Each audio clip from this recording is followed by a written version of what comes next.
Streaming live via the internet, welcome to ISP Radio, your weekly source for ISP-related news, events, and interviews with industry experts. If you deliver internet via fiber optic, fixed wireless, coax, or any other way, you're in the right place. And now a brief word from our sponsors. Link Technologies Incorporated provides the lowest priced Microtech products in North America, as well as Wade Towers, Mimosa, Cambium, Ubiquity, Nettonics, and a host of other products and services to be your one-stop shop for your ISP needs. Visit www.linktechs.net. That's LINKTECHS.net for more information.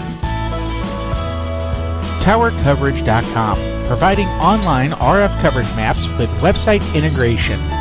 Stop rolling your trucks for every site survey and start doing installations.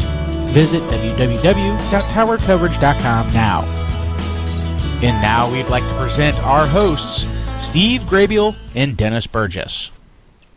Welcome to another edition of ISP Radio. I'm your host, Steve Grabiel, broadcasting from my office in Moriarty, New Mexico, and we got Dennis Burgess in St. Louis broadcasting and producing the show. So Dennis, been a while since we talked. Any good news out there? I think you got some good news. With the news of net neutrality. Good news going around. Go for it. Well, I mean, we'll start first with Microtech. Microtech has recently released their LHG5 AC. This is a 24 dBi wire dish with the AC protocol included and a gigabit Ethernet LAN. All for a retail price of $89. Very, very inexpensive product. I can actually put the screen up, or the image of it up on the screen there. There we go. It's just their standard LHG product. They have adopted it, added the Gigi interface and the AC product as well. Probably the bigger news, though, is that Microtech has released their LHG2. This is a 2.4 gigahertz BGN product. I believe it just has a 10100 port. I do not believe it has the gigabit Ethernet, but does give you the longer distance at 2.4 gigahertz, and it is $58 retail, so very, very inexpensive. Gives you an 18 dBi integrated antenna. Again, the same wire mesh dish, same exact form factor, very, very basic, very straightforward as far as that product. And again, $58. I mean, that's retail. You can get quantity discounts, etc. And of course, it comes with the PoE injector, power adapter, all that kind of good stuff as well. The very last thing is Microtech actually implemented their new bridge implementation in version 6.41. There was definitely some issues with their bridge implementation prior to that. I can't sit there and tell you all the ins and outs of that, but now you basically add a port, or 2 ports, or 3 ports to the bridge group. You can add VLANs, and if it is possible to hardware switch that, so in other words, if it is possible that the software understands that the hardware bridge is there, and if it is possible, it will automatically hardware forward all of that bridging for you. So it makes that very, very simple and very basic. We also have some other interesting information with the WISPA group as well as the FCC.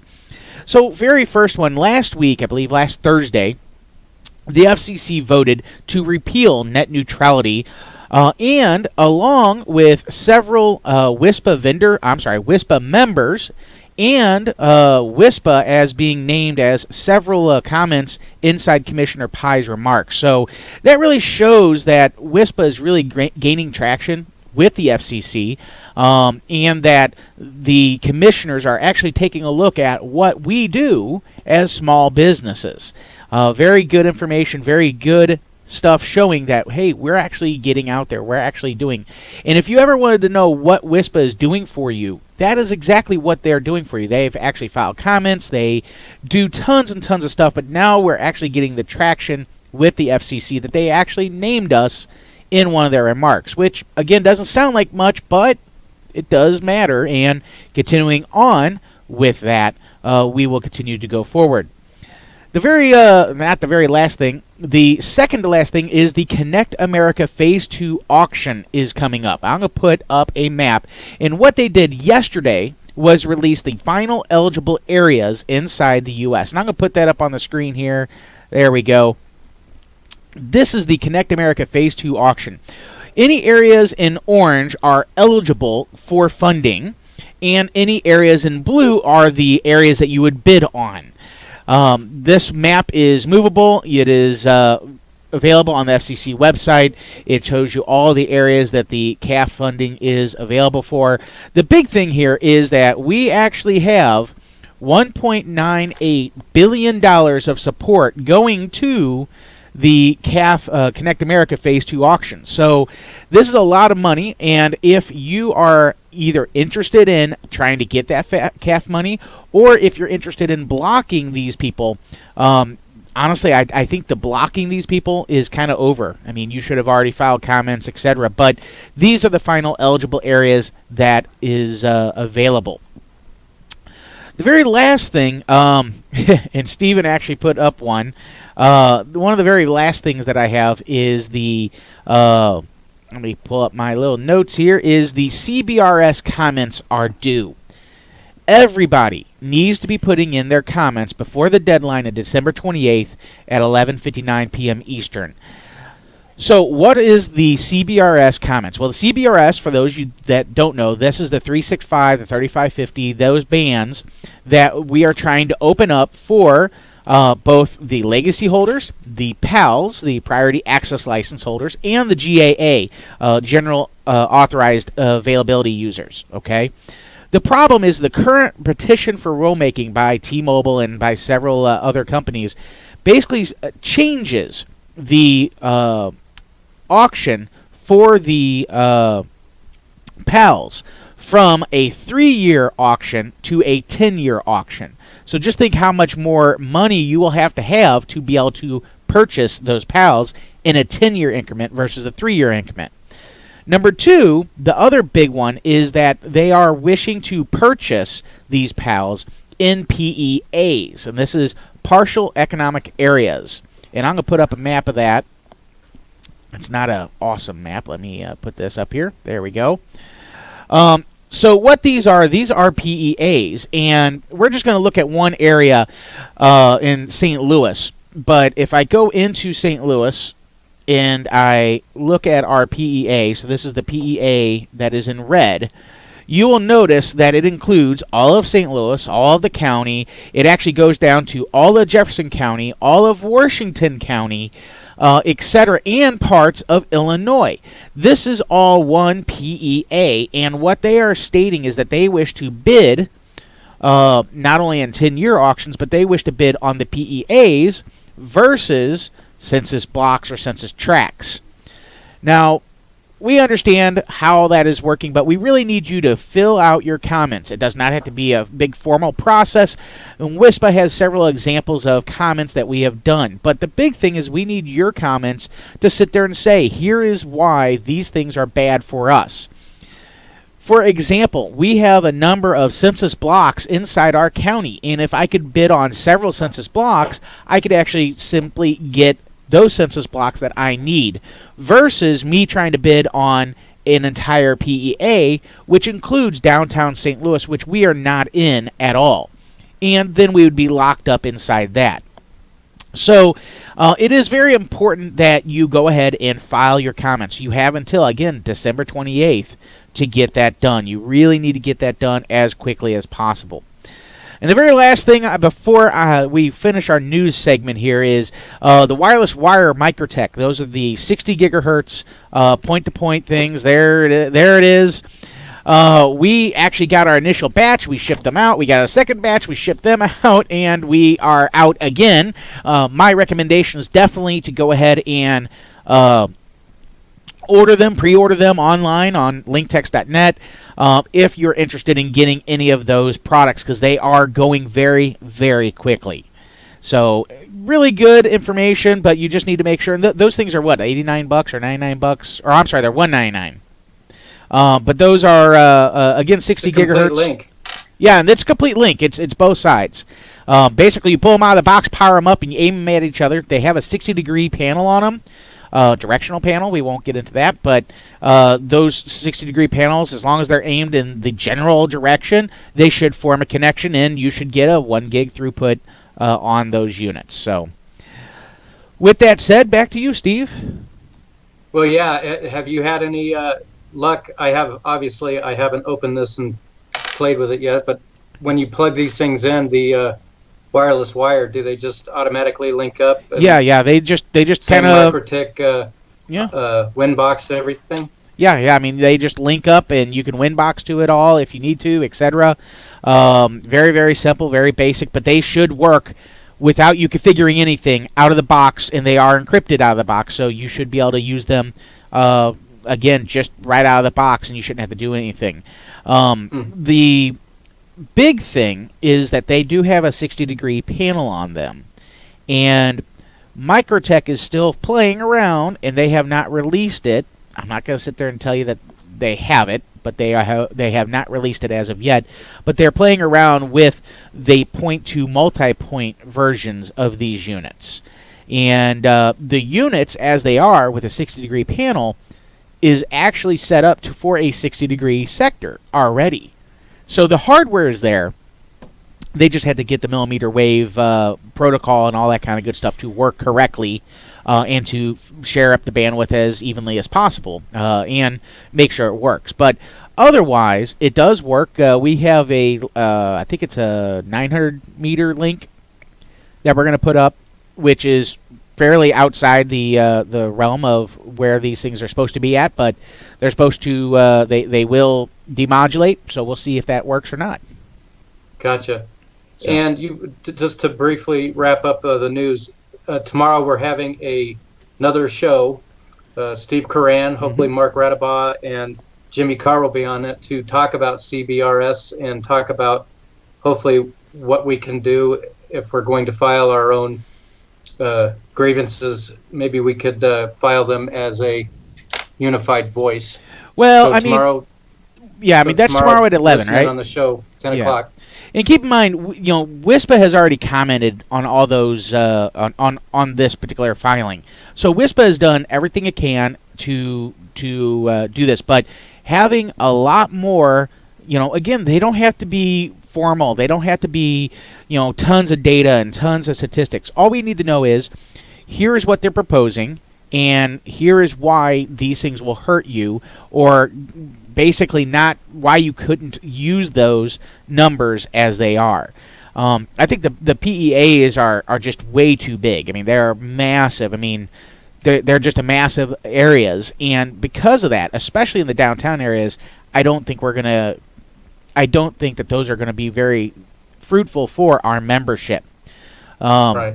So, with that said, the big thing to do is more of our membership that we can get, or more of our listeners that we can get in there that can actually file a comment. It doesn't have to be formal. It doesn't have to be complicated. It doesn't have to be, it just needs to address these various items. And I can actually pull up, if you give me a minute, let me pull up.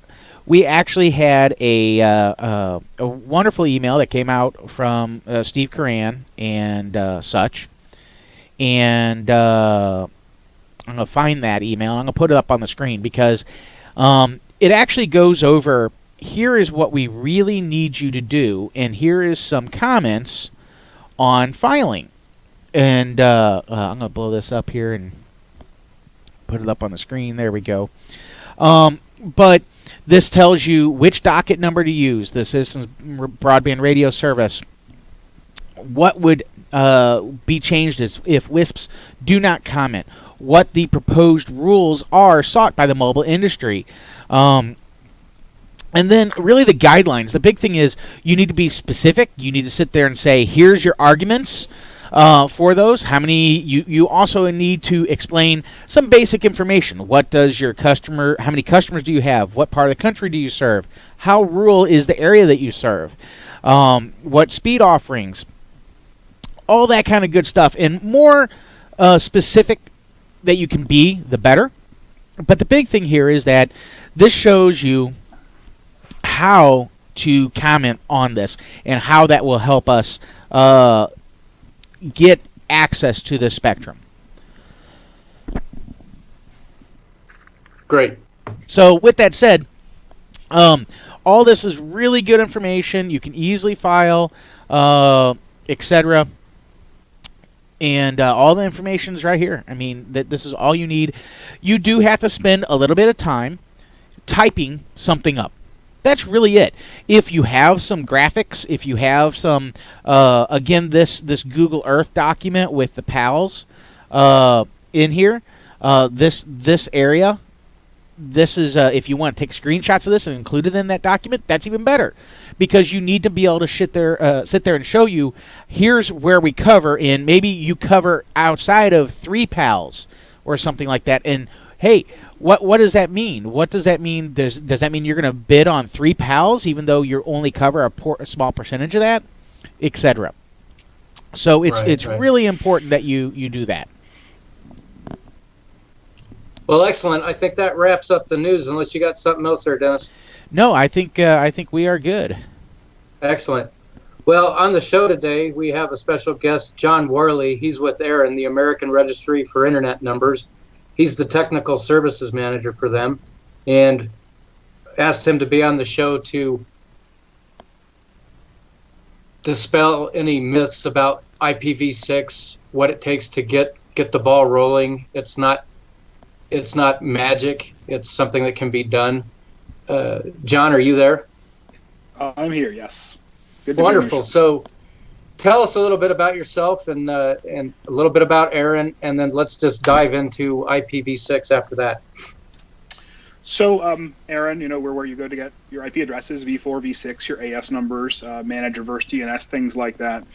My background is in registration services. So for quite a while, what I did was process your V4 requests, V6 requests, AS numbers. I had my hands in just about everything. I sent out the "you didn't pay us, we're going to take your stuff away" emails. Pretty much just about everything to do with registration services. Now I've moved into more of a technical services role. I do a lot of speaking at ARIN events. We do ARIN on the road events, things like that. So I do more community engagement now. And a lot of what we do, obviously, is talk about V6. We're 2 years past V4 depletion, so it's kind of, this is right on with the message we're trying to get out when we do outreach events like this. So talk about the depletion and what it takes for an ISP to get involved in doing IPv6. Sure. So what's interesting is, so depletion, V4 depletion, sort of a once in a registry lifetime event. We don't expect V6 depletion. Hopefully will never occur, and if it does, it'll be decades away. So when we went through it, there was really, a lot of opinions in terms of what would happen. Would everyone switch immediately to V6? Would people keep using V4? What would happen? So now that we're 2 years past depletion, what we've seen is, so we've tracked, every quarter we track the percentage of our members, which is ISPs basically. There are few non-ISP members, but they're for the most part all ISPs. In about 2012, about 20% of our members had a V6 block. Right now it's 55%. So that's good, but we've sort of reached a point of diminishing returns where we're seeing it creep up from 50 to 52 to 53 to 54. But at this point, we're seeing, we're at 55%. We'd like it to be a lot higher. Obviously, people could use tunneling. They could get provider assigned space. But really, we think the percentage of people who have an actual V6 block from us is a pretty good proxy for who's likely to be routing it, supporting it, things like that. And the reason that it's sort of interesting that's so low is that, first of all, V6 is the easiest thing to get from us by far. The policy really just says if you're an ISP that projects to have 50 customers within 5 years, you qualify. So you don't have to have an AS number. You don't have to have V4. You don't even have to be honest, this could even be a new deployment. You just have to say, look, there's at least 50 customers I project that are going to buy my services, let's say as a WISP within 5 years, you qualify. Point, click, ship, you're done.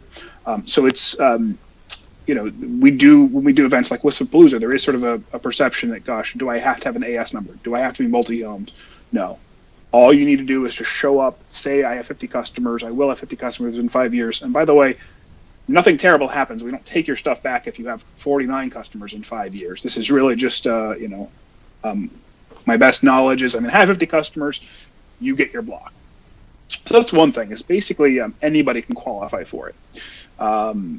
In terms of the financials, so for a while, the way the fees were structured, there was sort of a disincentive. Some ISPs would see a fee increase in order to get a V6 block. And that's sort of a problem as we go on shows like this, we go to Wispapalooza events, and we say, hey, everybody deploy V6.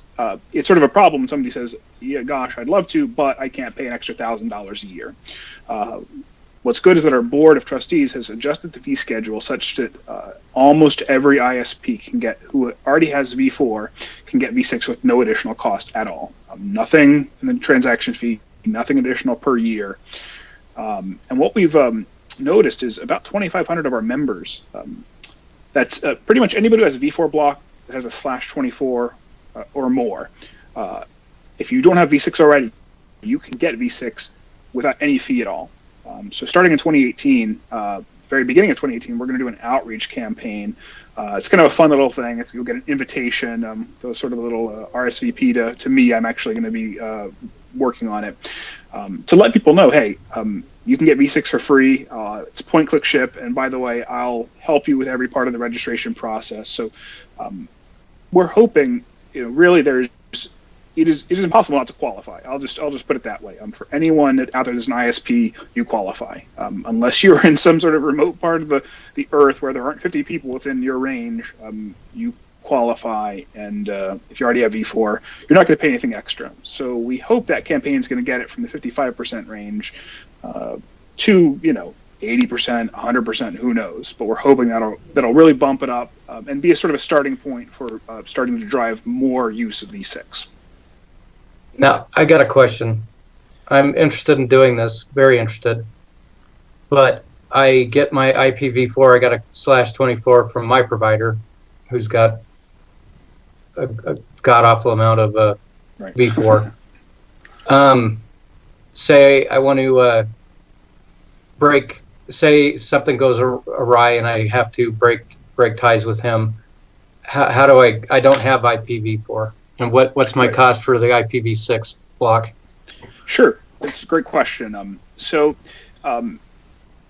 We have the community had some foresight to set aside an entire /10's worth of V4, 16,384 /24s, specifically for folks that are deploying V6. So if you come in and get a V6 block, again, that's very easy. Fees are very minimal, as low as $500 for ISPs. There's a policy that says if you need a little chunk of V4 for deploying V6, you're setting up translation pools, you're dual stacking your key servers, things like that, you can get 1 /24 out of this reserve every 6 months. So that's a great way, if in the scenario you described, where, gosh, I'm going to deploy V6, I'm going to get a V6 block, but what do I do? I can't get any V4, can I? That's incorrect. If you're deploying V6, you come in, you get a V6 block, you pay your $500 or whatever the fee may be, but that's what it starts at. You can then immediately get, without any additional fee, an IPv4 /24. So you can start getting that routed. You can have provider independent space, so you're not have to be tied to a provider, and then use that as a front end for dual stacking your servers, for translation pools, things like that. So that's really a perfect way, especially for we talk about this at Wispapalooza events, and people are really happy. They just don't know about it. It's more than 99% unused. So there is a ton of space out there. We don't know for sure, but I would expect for at least several years, people will still be able to get space from that pool. So not only can you get potentially 1 /24, you could get one every 6 months and, accumulate a little bit of V4 to make sure you have enough to make sure, for your translation pools or what have you, to make sure things are running well. So that's really a no-brainer. And you don't pay any, our fees are basically for ISPs. It's an all-you-can-eat type thing. You pay $500 a year. You can get, you don't have to get V4 space. You don't pay anything. So your fee can go up annually, but for somebody to come and get a V6 block and one of those V4 /24s from that reserve, it's $500.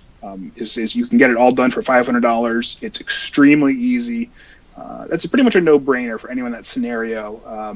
And like I said, there's a ton of it left. We have a ton of V6 space, so for the foreseeable future, that should be a route that anyone can go.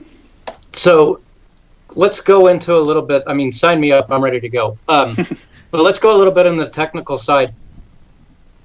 For the dummies like me, why do I need IPv4 and 6? And what does dual stacking mean? Does that mean putting two IPs on the same NIC, an IPv6 and an IPv4 on the same NIC? Is that what that means? Yeah, just two. There are two different protocols, and it's basically. So I hear there are IPv6 only networks out there, but it's really not. We're not talking about you switch from V4 to V6. You're running both protocols at the same time, right? So you don't. There's not a big switch where we sort of turn off the V4 internet and turn on the V6 internet. V4 is so ubiquitous, it's not going to go away. So everything will still have a V4 address. It'll just have a V6 address as well. So that's dual stacking. Is just, and of course there might be, V6. There are of course going to be some devices out there that only speak V6, only speak V4, and so. Translation technologies exist to make sure, gosh, if I can't reach over V6, can I talk over V4? So yeah, that's basically, it's, and for the foreseeable future, honestly, there may be a point when V6 is so ubiquitous that we don't need V4 anymore, but realistically for the foreseeable future, it's probably going to be, you're going to have V4 there because everyone uses it. You're going to have V6 because almost everybody will be using it. And it'll stay that way for probably a few decades, I would guess. Who knows? But. So how does this, getting granular into the client's home, and this may be a question for Dennis because Dennis has done a ton of these transitions, how does that work at the customer's house with an IPv6 router? Does it hand out a million IPs to them that are all public? Is that how that works? Either of you yes. guys. So just to, I mean, Dennis, I'm sure can answer the more technical side of it. But yeah, there's so much space in V6 that the smallest unit we really talk about in terms of provisioning or subnetting is the /64. So even if you get the very smallest unit assigned to your home router, behind that is 2 to the 64th power unique, globally unique addresses. So there's so many addresses that it almost becomes comical to describe it in terms of how many undecillions is it, or what is the numbering unit? It's so large that no one even knows what the numbering unit is. But yeah, and from a technical, I guess from a user perspective, it really should be invisible, right? Things just work, right? It's 96 bits, no magic type of thinking. Is on the technical side, obviously there's things, but from a user perspective, it should seem just the same. That's the idea, is that this is just another protocol that the internet runs on, and if the technical folks have done it right, it's seamless. It doesn't look any different. There's no V6 internet or V4 internet. There's just an internet that supports both protocols. Right. The end user doesn't realize anything. So I've been running a double natted network here, and you guys can shame me for that. But so your home router hands down a public IPv6 to that person's device. If that person's doing something nefarious and a DMCA notice comes your way, it will identify the individual device. Right. Yeah. It's so with V6, there's not really there sort of was a concept of private addressing built in, which is called user local addressing. There was sort of an idea that, well, maybe we can just sort of there's a project called ULA Central that said, well, maybe everyone can have their own little reserved private space. And that's not really been embraced. The idea with V6 is we've got so many addresses, why not make everything globally unique? So yeah, that's one of the niceties is, we've had people over the years, before V4 depletion, we had people saying, I'm a hospital, I have to be HIPAA compliant. I have to be able to track things internally. I need a globally unique address for everything. I can't be searching through NAT tables to see who had this address at this point in time. So yeah, with V6, everything really, whatever it is, a refrigerator, any device, no matter sort of how seemingly insignificant, really should have a globally unique address, because we have so many addresses. There's really no point in private local addressing. It's not globally unique. It just doesn't make any sense to use that. So yeah, you'll get at every level of the hierarchy. The ISP should get way more than they need. The customer should get way more than they need. The device should get way more than it needs. at every level of the hierarchy, you should be getting a ton. This is not like V4 where we're sparingly giving it out. We have a ton of it. We're giving out an enormous amount of space. So yeah, your home router that's V6 capable will have, I don't know, 2 to the 32nd times more addresses the entire V4 internet. The numbers are so mind-boggling that it's difficult when people even want to ask how many addresses are in this. It's like, don't bother asking. It's so many that the number's insignificant. But infinity. That's how it would work. Right. It's so large as to be equivalent to infinity, really. There you go. I think one question that Steve was asking is, what happens when we have so what we do with wireless ISPs, we have our CPE device, and then we have, typically, we have a lot of clients that they want to have their own router. I always recommend the CPE device to be routed. I don't care if you're doing NAT or if you're actually routing data, take your pick. And then we have our tower router. The big problem that we do get inside of both of our authentication mechanisms as well as assigning IPs is that now you have to assign an IP or a block of IPs, do a prefix delegation through a router to another router and through that second router.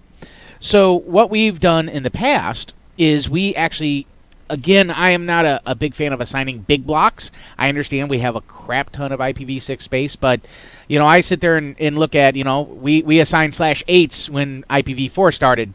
So, and now we'll look where we're at.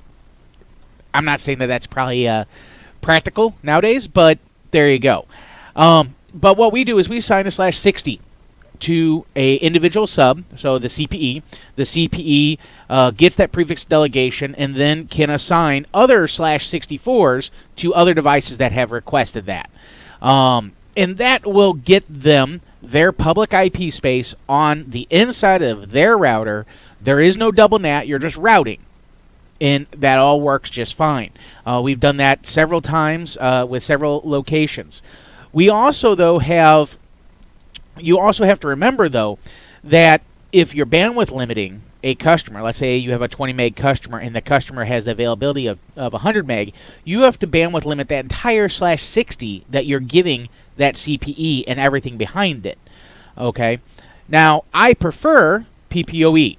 Now, from my CPE does PPoE, it dials in, it connects, and it gets a /60, and it does exactly what the prefix delegation would do over PPoE. The difference is that the queuing mechanism, at least in Microtech anyway, does not care about the protocol. It goes, hey, you get 20 meg up, 20 meg down on this tunnel. So it doesn't care about IPs at all. It doesn't care if you have 500 IPs or 2 IPs or 5 million IPs of V6. It will queue the tunnel. And that's one of the reasons why I like PPoE is because it makes it very, very simple. Plus, it centralizes all of your management. All of your queuing, everything like that is in your radius system, and it's all said and done. Again, these are just methods. It's not right or wrong. It's just a method of using the technology that we have to properly authenticate and to properly get people on and assign people addresses. So, there you go. Right. One of the things I want to talk about is the look of an IPv6 block, because we've got 4 octets of 3 numbers with IPv4. Is it 4 octets of 4 numbers with IPv6, and they're letters and numbers? So as best I know, they're called hexstats. There's 8 hexstats. They're composed of 4 hex. Well, not digits, obviously, but hex numbers, I guess you could say. I don't, quite frankly, I don't even know what the proper term is, but yeah, there's 4 letters and or numbers in each, and there's 8 of them total, separated by colons. So it's something that's very different. It's so much larger that there's a little bit of an adjustment period, even for our own analysts to kind of pick up, gosh, what is this? You're used to looking at V4 and saying, oh, I know what a /32 looks like, I know what a /26 looks like, but yeah, it's different, but in the end, it's still basically the same. It's it looks a little different, but it's still just a representation of a 128 bits versus 32 bits. Right, and you before the show you mentioned something that was interesting. Some guys that you talk to, oh yeah, we implement it, no big deal, and other guys, I don't know anything about this, I'm scared. but they've been able to move forward, right? Yeah, it's so I think there's a bit of a fear factor. We hear people. There's really two different things I think preventing people from deploying V6. One is sort of the fear factor. Is gosh, I don't know, does everything support it? It's new, it's different. And then the other is, well, what do I need it for? I have, hey, I'm a enterprise business. I, have a legacy Class B. Why do I need it? So yeah, it's interesting. I'm not going to, pretend to be an expert in terms of, assuring everyone out there that there will be zero problems deploying it. But what's interesting is we typically hear from the people that sort of thought it would be difficult that it's manageable. That, it seems like, and our hope is that with this campaign to try and get V6 to people who can get it for free, that maybe that gets them a little closer to saying, well, look, I've got this block. Why don't I just start, set up a test bed or something? And gosh, maybe it turns out to be a lot easier than I thought it would be. So that's kind of, we're limited a little bit in terms of, we can't get out there and, put V6 on devices, right? We can't, we can't force people, but we hope by getting it out there, by saying, hey, here's your block, very easy to get, free, that'll get people a little closer, and that even if there's a fear factor of maybe stuff doesn't support it, you don't have to put it into production right away. You can just get a block, set up a test bed, see how it works, and it might very well turn out to be a lot easier than you thought it would be. That's our hope anyway, is that eventually at some point, with all the hardware manufacturers, with all the ISPs, with all,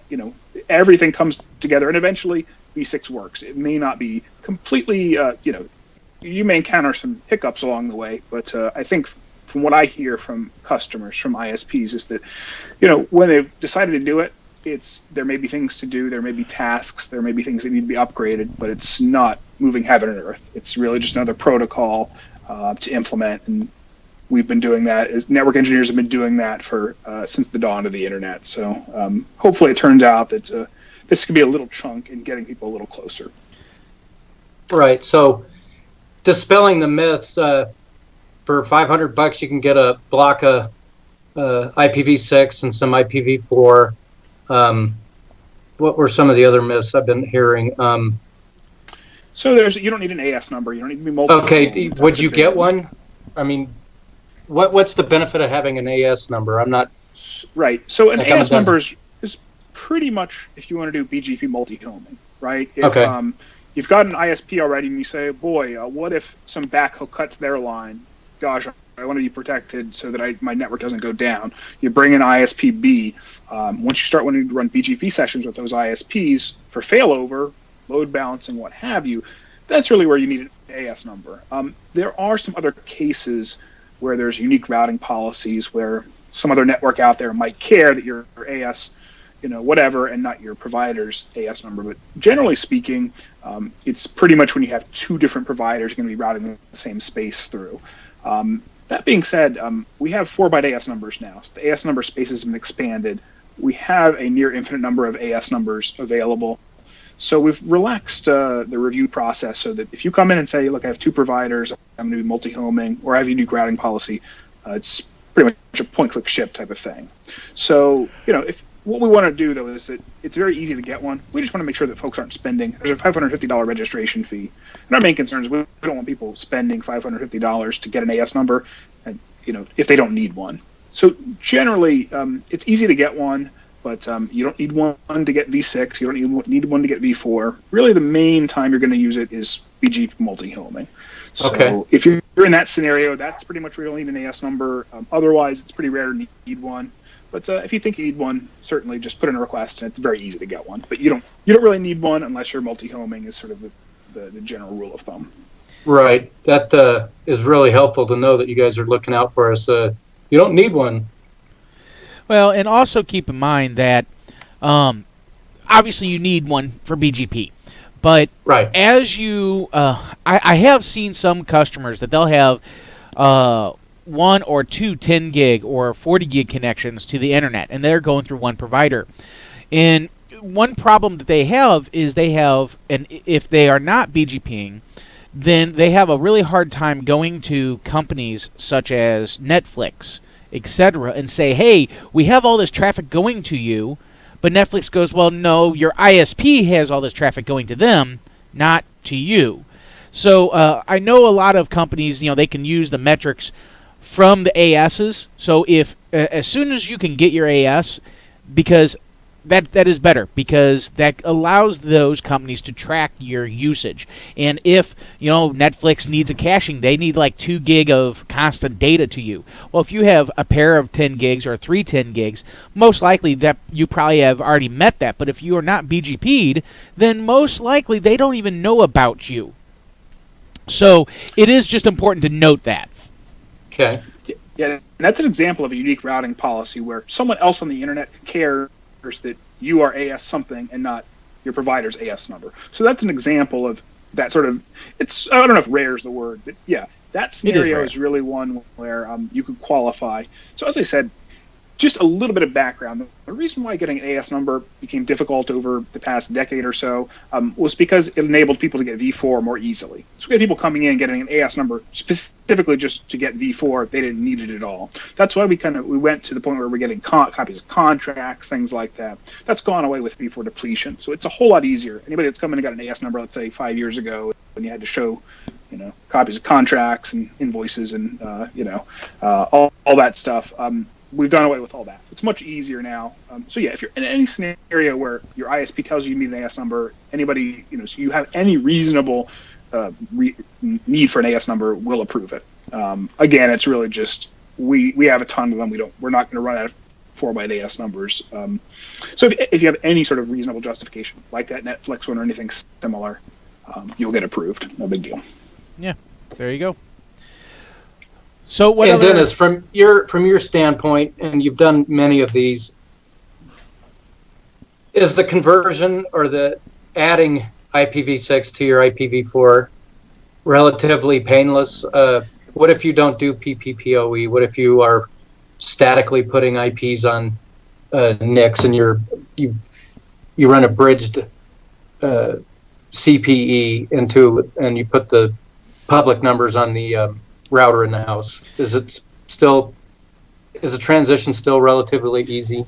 So I'll make a couple points here. One, it's not a translation. It's not a transition. It is simply adding IPv6 dual stack to your network, because most likely you're going to run V4 for the foreseeable future as well. Number two, as far as statically assigning that type of stuff, that it does not work any different than IPv4. It's just larger, and they have letters in the IPs. Okay. The last thing, and this is probably, or this is typical of most WISPs, is your authentication mechanism. The authentication mechanism, such as if you're using Microtech Hotspot, that does not cover IPv6. There is no mechanism in IPv6 for that NAT translation for the way the hotspot works. And if Microtech has not implemented that yet, or if it's not possible, it has not occurred. And because of that, I know a lot of people are using the hotspots to authenticate customers, and because of that, that doesn't work. So you have to be very careful with that as well. Furthermore, all of your CPEs, especially like your bridge CPEs, they don't have to, quote, offer IPv6, okay? They just have to pass V6. And 99.9% of our WISP devices will pass in a bridge V6, the V6 protocol. They're not going to care about what's on it. Again, you need to test everything before you deploy it, but Ubiquiti and Microtech, they're going to pass the V6 even if they do not talk V6. Okay? So it's not a requirement that your CPE do V6 unless you actually want your CPE to do prefix delegation. You want it to get a prefix from your tower or your POP location, then you want that to be pushed out. Then your CPE will need to do prefix delegation and will need IPv6 turned on. Okay? However, again, normally, especially in a bridge CPE situation, you don't need that. If you do PPoE, it is as simple as simply checking the box that says, here is my prefix delegation pool that I wish to assign addresses from. And that's it. So it's very, very easy. Again, this is totally up to you. All this data is really up to you and you doing your proper testing for deployment. Okay. I guess I think I had a question here, and I'm trying to remember what it was, but I don't remember it. The $500, is that a /32 or a /48? That's for a /36. 36. So for a long time, the /32 was the minimum for an ISP. There was some sort of wrangling between the policy community and the fee structure, the board of trustees, but it ended up that a /36 is what you can get for $500 and a /32 for $1,000. Either one, the size really depends on how you chop it up. You mentioned you're doing /60s. Other people do /48s to everything, but they're both very large blocks. So if you have, unless you have in the multiple thousands of customers, either one will probably be sufficient for your needs. But that's for a /36 block. Gotcha. $500. So from my perspective, being an ISP, say 500 subscribers looking to grow to 1,500, the $500 deal would be more than adequate, you believe? I would say so. I mean, it's it's not, we don't, we have to say, be very leery of recommending things to people, because then it turns into, oh gosh, why did you tell me I needed this when I actually needed that? But yeah, it's of a size that's reasonable. If you're looking to run a small, let's say WISP or small ISP, yeah, that's probably sufficient. And the other thing we do is all V6 blocks, we reserve an extra nibble boundary. So in other words, if you come in and get a /36, I have 500 customers, I expect to grow to 1,500. Oops, I was really successful. That's great, but now I have many more. You should be able with all V6 blocks to expand it. For example, I got a /36. Oh, good. That's what was going to be my next question. Yeah, so we can't absolutely guarantee that because reserves aren't guaranteed. But it's not like V4 where we anticipate, gosh, we're going to have to pull the reserves to fill other requests. Most likely, you get a block, you should be able to expand at least to a block 16 times larger if you ever need more. So that's the hope. Again, who knows, in decades, maybe we'll have to pull them. But for now, it's a reasonable expectation if you need more. And the good news is also, even if you happen to need more, you're never required to return a V6 space. So even if you grew, gosh, all of a sudden we turned from a mom and pop into a national ISP, even if you need bigger blocks in the future, you never have to return what you've already gotten. So, good news is whatever size you get, if you need more, it's not really like V4 where it could be painful. It's pretty much just we extend your block, we give you another one, no big deal. Awesome. That's great news. Dennis, were there any questions on the chat? I probably should go over there and look. Yeah. So actually, this is actually a really good question, and this would actually this actually goes into the unique routing policy in ASs. But the question is, what happens if your upstream provider does not support IPv6? So there are tunneling options. There's plenty of tunnel brokers out there that will do it for free, as I understand. It's not, I guess it's probably not in other words, if you're deploying a production network, you'd probably rather have native V6 than a tunnel, but a tunnel is an option to get something working. Aside from that, obviously, there's the, gosh, I need to use V6, and if you don't support it, well, then I might consider going elsewhere, especially, hey, now that I have my /24 that's portable that I got from the reserve, now maybe it's not as hard for me to switch to somebody else. So, tunneling would be an option.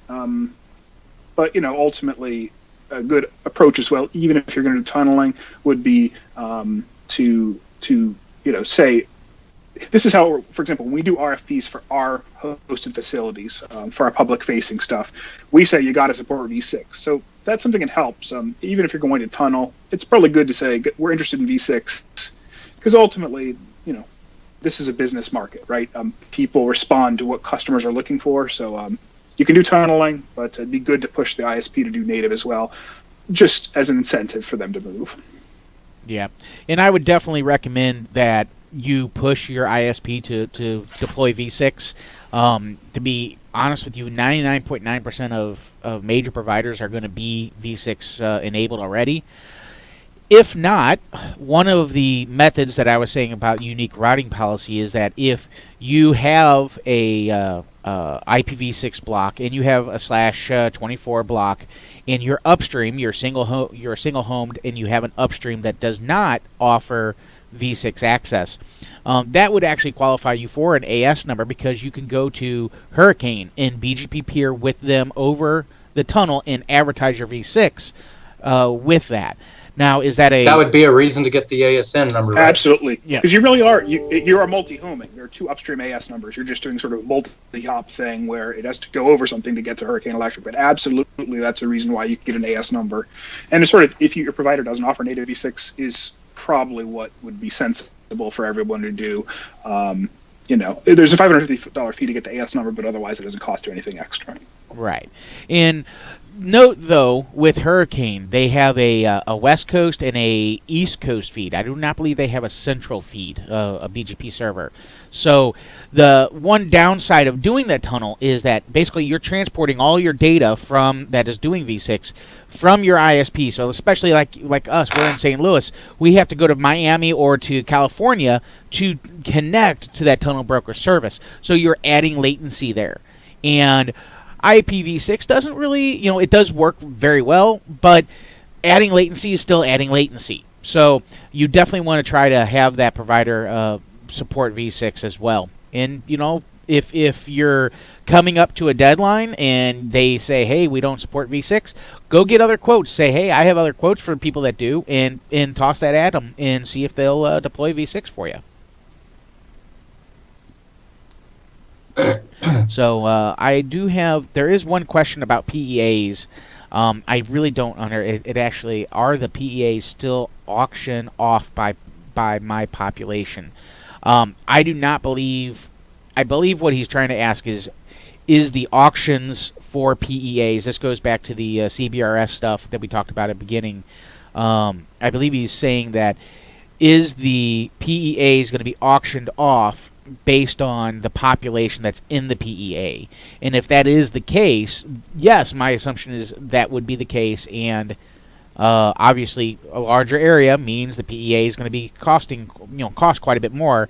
And as I showed you in St. Louis, my area is not covered by that PEA. My area is one big PEA that includes downtown St. Louis. So think about how much more expensive that PEA is going to be versus my actual census block. So it is it's not really a good situation. So there you go. I am out of questions. I'm just going to check on Facebook, make sure that there is nothing there. John, are there any other myths that we haven't crushed today? You've opened up my eyes. We talked at length at Wispapalooza, and you helped me along there. But I mean, the show's really pointing me in the better direction now, and I'm ready to pull the trigger. So this is not really about V6 specifically, but we have a help desk, 703-227-0660, that's operated from 7 a.m. to 7 p.m. Eastern, Monday through Friday. There's essentially never a wait. So folks, if you're requesting V6 and you put in a ticket, you get a response back, you don't quite understand it, you're putting in an AS number request. You think you have justification, but it doesn't seem like you're getting approved. Just pick up the phone and call us. We have human beings sitting here from in those time frames. We see sometimes folks will put in a request and they get something back. It's not an approval and they don't quite know what it is. And don't let that dissuade you from getting V6. Get an AS number. If you ever have any questions, if you're having trouble with a request, please call us. There's pretty much, you get straight through to a person right away who can help you. You can reference me. My name's John Worley. If you ever have any problems, but we find sometimes people drop a request, like a V6 request, because it wasn't immediately approved. Don't give up. Please call us. Ping me. If you encounter any problems along the way, we're here to serve you guys. That's who our customers are. That's who directs what we do. So please feel free to contact us. Please. Are there forums online at ARIN.net or to request this, or do we just call in and tell them who you are and what you do? You can also, if you have an ARIN online account, there's an Ask ARIN feature to put in a help desk ticket. There's, but I would say just because, the situation often is, gosh, I'm looking at this, I don't know what to do, and phone's a good way just to kind of touch base. But otherwise, sure, they can submit in however you prefer to communicate. But I just want to point out that kind of something we're proud of is that, a lot of places you call your cable company, it's like 25-minute wait. There's pretty much never a wait to get through to us. So if you do want to talk to somebody, give a call. There will not be a queue. It's extraordinarily rare for us to ever have a queue. So in reality, I could call the 703-227-0660 and put in the request by talking to a human being. We can help you walk you through it, certainly. Oh, okay. So for instance, if you're filling through the form, so you actually have to submit it through the website, but we have people saying, gosh, I don't know what to fill in here. We can walk you through the actual process of saying, here's what you fill in that field, here's what you put in this field. So,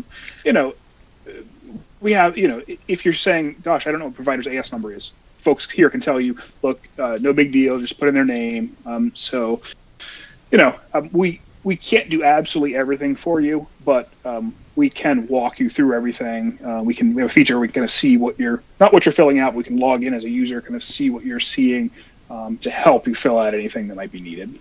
So going forward, I'm going to sign up for this. I just go to ARIN.net and sign up for an account and then go through the process? Yeah, it's hopefully that's how we deliver all our services. Okay. It's hopefully if we've done our job properly, it's intuitive enough that you don't need to talk to us. But if you find something that's inevitably, no matter how well you design something, people there's someone interpret that things differently. Right. So we're always here to help you.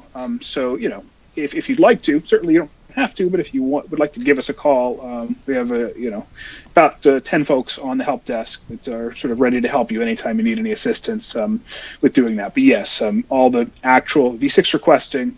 But as I mentioned, with this outreach campaign, we're actually going to have people email me directly just to sort of give them VIP treatment where we can help them with anything they might need. So expect to be seeing that. If you don't have V6 already, and you're an ISP, either has V4 from us, you'll probably be hearing from us and with an invitation to interact with me. In case anybody needs it, my email address is jonw@arin.net. I'm happy to help with anything you need help with. I sort of do everything within the registration services department, so I'm happy to help any of your folks that are listening with anything they need. Well, John, you mentioned Roadshow, and I got an email saying that you're going to be in Albuquerque. I'll probably go to that Roadshow. What other places is ARIN going to be at to right? So help shepherd people through the process, if you will. Yes. Not only do we talk to you by phone, we come out and see you. So we have ARIN on the Road events. There's one in San Diego, which is January 23rd. The one you mentioned, which is in Albuquerque, which is January 25th. Either of those, so I'll be there. Our chief information officer will be there. Usually we have an advisory council member. Those are the people who help shepherd the policies, to changes to policy. Oftentimes there's a board member. So it's a great opportunity to face-to-face talk to us. We have people come in and say, hey, I put in a ticket. Can you help me with it? I can pull up my laptop and help you right there. Other places, Nanog 72 in Atlanta, which is February 19th to the 22nd. ARIN 41, which is in Miami, Florida, from April 15th to 18th. We will be at WISPApalooza in 2018. We hit that every year. So those are kind of the events where we'll be at a number of other events, but those are the ones that are on the schedule right now. Great. Well, Dennis, if there's any other questions, I'm kind of tapped, and I think John has helped dispel any myths about getting IPv6. Sounds like a no-brainer. Yeah, it was a no-brainer last time we interviewed ARIN, but now it's even easier. Yeah. Yes, absolutely. I just wanted to say that I actually called their